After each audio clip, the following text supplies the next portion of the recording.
On souligne ces jours-ci le 50e anniversaire d'un des rassemblements les plus emblématiques de l'histoire de la musique, Woodstock. Et je retrouve pour en parler Gilles Valiquette, auteur, compositeur, interprète, qui se joint à nous. Bonjour. Oui, bonjour. Vous y étiez, vous? Oui, non seulement j'y étais, mais je m'en souviens. Ça, c'est ça. C'est deux choses bien différentes, en effet. Parlez-nous de vos souvenirs, M. Valiquette, de cet événement mythique. Ben, pour mettre les choses en contexte, ce que je dirais, c'est que en 67, il y a eu le premier festival de musique pop à Monterey, en Californie. Puis on a entendu parler dans les périodiques musicaux, là, puis on a vu le film en 68. Alors, en 69, on était mûrs, je parle de ma génération, là, pour assister à un de ces festivals-là. Il y en avait plusieurs.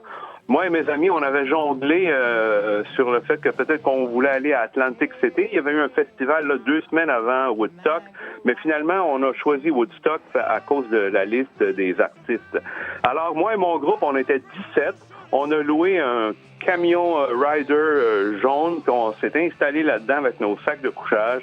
On est parti le jeudi soir, puis on est arrivé aux petites heures le vendredi matin. Puis j'imagine qu'aujourd'hui, ça fait exactement 50 ans qu'on s'est réveillé là, sur la route de Woodstock. Ça vous plonge dans quel état d'esprit, M. Valiquette, 50 ans déjà?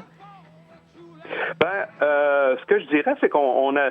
Les gens qui s'intéressaient à ce qu'on appelait la musique underground à cette époque-là, je dirais, puis je me souviens de mes jours à l'école quand j'ai fait ce qui restait du cours classique, on passait un petit peu pour des moutons noirs, un peu des gens exceptionnels parce que c'était le sport, beaucoup d'activités intellectuelles.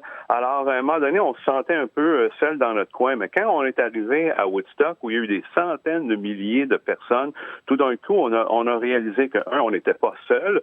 Puis deuxièmement, là, la musique avait une force d'attraction sans qu'on se soit concerté. Je pense qu'on avait trouvé là un langage commun.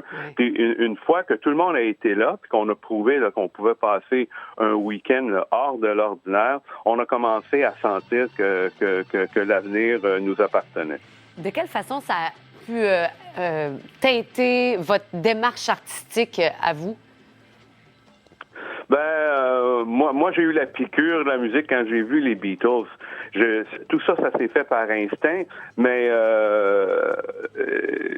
j'ai senti dès le départ que la chanson était une façon de s'exprimer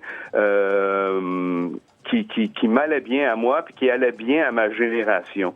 Puis je pense que quand on regarde la génération des baby boomers en général, je pense que la chanson en particulier, puis je dirais ici certainement au Québec, la chanson a une place privilégiée dans la mosaïque culturelle. Et parlez-nous justement du comment je dirais, peut-être du regard que vous posez sur la musique de 2019? Ben, je veux dire, chaque génération a ses héros, a son langage. Alors, les choses changent, bien entendu. Puis, je pense que faut réaliser qu'à un moment donné, quand on est marqué par certains artistes ou certaines chansons, on grandit avec. Hein? Alors, c'est un peu ça qui nous arrive. Alors, aujourd'hui, on a beaucoup de diversité. Puis dans cet esprit-là, le domaine de la musique s'est fragmenté beaucoup. Alors, des rassemblements comme on a vu à Woodstock, on n'est pas prêt de revoir ça. C'est une autre des raisons pour lesquelles là, on prend un moment pour se souvenir de ce moment-là aujourd'hui. Absolument. 450 000 festivaliers au lieu des 50 000 attendus. Il y a quand même un côté sombre à Woodstock. Plusieurs historiens, justement, l'ont souligné au cours des derniers jours. Hein. Avez-vous été témoin de ça? Vous, on a parlé des agressions sexuelles, par exemple. Oh, écoutez, moi, vous me parlez de ça aujourd'hui. C'est la première fois que j'en entends parler.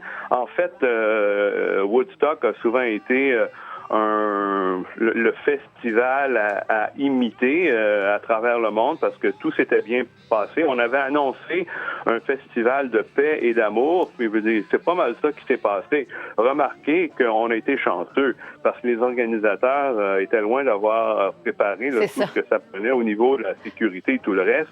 Puis franchement, moi qui étais dans le coin, si c'était pas du fait qu'il y a eu des averses intermittentes, et on aurait peut-être frisé la catastrophe. Alors, oui, c'était beau, mais on était chanceux aussi. Aussi, c'est important de le dire. Merci beaucoup, Gilles Valiquette, d'avoir partagé ces souvenirs que vous avez de cet événement. Merci, bonne journée. Au revoir.